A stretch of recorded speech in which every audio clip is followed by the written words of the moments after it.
రామాయణాన్ని తెలుగు భాషలోనికి అనువదించిన తొలి తెలుగు కవయిత్రి మొల్లమాంబ అని కర్నూలు జిల్లా కలెక్టర్ పి రంజిత్ భాష కొనియాడారు. సంస్కృత రామాయణాన్ని తెలుగు భాషలోనికి అనువదించిన తొలి తెలుగు కవయిత్రి మొల్లమాంబ అని జిల్లా కలెక్టర్ పి రంజిత్ భాష పేర్కొన్నారు.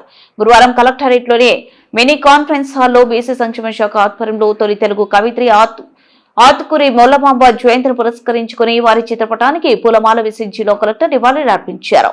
ఈ సందర్భంగా కలెక్టర్ మాట్లాడుతూ వాల్మీకి రచించిన రామాయణాన్ని సంస్కృతం నుండి సరళంగా అందరికీ అర్థమయ్యే రీతిలో తెలుగు భాషలోకి రచించిన కవిత్రి ఆతుకూరు మొల్లమాంబను స్మరించుకోవడం సంతోషించదగిన విషయమన్నారు. వ్యవహారిక భాషలో రామాయణం అందరికీ అర్థమయ్యే విధంగా రామాయణాన్ని చక్కగా వివరించడంలో మొల్ల పాత్ర ఎంతో గొప్పదని కలెక్టర్ పేర్కొన్నారు. ఆ రోజులో చదువు అందుబాటులో ఉండడమే చాలా తక్కువని, ఆడవారికైతే ఇంకా తక్కువగా ఉండేదని, ఇలాంటి కాలంలో సంస్కృతం అభ్యసించి తెలుగు వ్యాకరణాలు అన్ని తెలుసుకుని రామాయణం లాంటి మహాగ్రంథాన్ని తెలుగులోకి రచించగలిగే ప్రజలకు అందించడం అంటే చిన్న విషయం కాదన్నారు. ఈ కార్యక్రమంలో బీసీ వెల్ఫేర్ ఆఫీసర్ వెంకటేశ్వర్లు, సెట్కురు సీఈఓ డాక్టర్ కె వేణుగోపాల్, వివిధ కుల సంఘాల నాయకులు పాల్గొని కవయిత్రి ఆతుకూరి మొల్లమాంబకు ఘనంగా నివాళులర్పించారు. తండ్రిని తీసుకొని శ్రీ కంఠేశ్వర దేవాలయం నందు నిరంతరం 5 రోజులు దయ్యంపౌరు తండ్రి పూజా కార్యక్రమం ఉండగా మల్లమ్మ పద్య రామాయణంలో 3 ప్రతులుగా పూర్తి చేశారు. పండితులు ఆమె జన్మ నక్షత్రం మరియు కావ్యశిష్టలను బట్టి మొల్లగా ఆమె పేరును మార్చారు. అప్పటి నుండి ఆమె రచించిన రామాయణమును మొల్ల రామాయణంగా ప్రసిద్ధి పొందింది.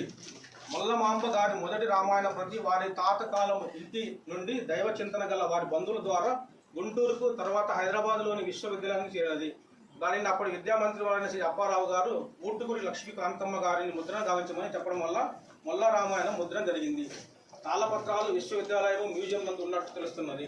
2వ ప్రతి ఉమ్మడి మద్రాసు రాష్ట్రంలో తంజావూరు నందలి సరస్వతి గ్రంథాలయం నందు ఉన్నది. 3వ ప్రతి దయాదులైన రేనంగి ఇంటి పేరు గల వాళ్ళు అందరూ శ్రీరాముని చరిత్ర తెలుసుకోవడం కోసం ఆ చరస్ఫురగాయలు చేసిన సేవలను తెలుగు ప్రజలు ఎల్లావెల్లా గుర్తించుకోవడం కోసం మరియు కుమ్మరి శాలివాహన వర్గాల వారి గౌరవం పెరిగేందుకు ప్రభుత్వం వారు ప్రతి సంవత్సరం మార్చి 13వ తేదీన మళ్ళీ గౌరవించడం కోసంగా ఆ క్యాస్ట్ ఏదైతే ఉందో దాన్ని గౌరవించాలనే ఉద్దేశంతో రాష్ట్ర పండుగ జరగడం జరుగుతుంది. ఆ సందర్భంగా మనం ఈరోజు ఇక్కడ జరపడం జరుగుతుంది. పిల్లలను కోరుకుంటున్నాను. తర్వాత ఆ కవిత్రి గారి గురించి ఎవరైనా మాట్లాడదలుచుకుంటే ఒక్కొక్కరు వచ్చి మాట్లాడారు.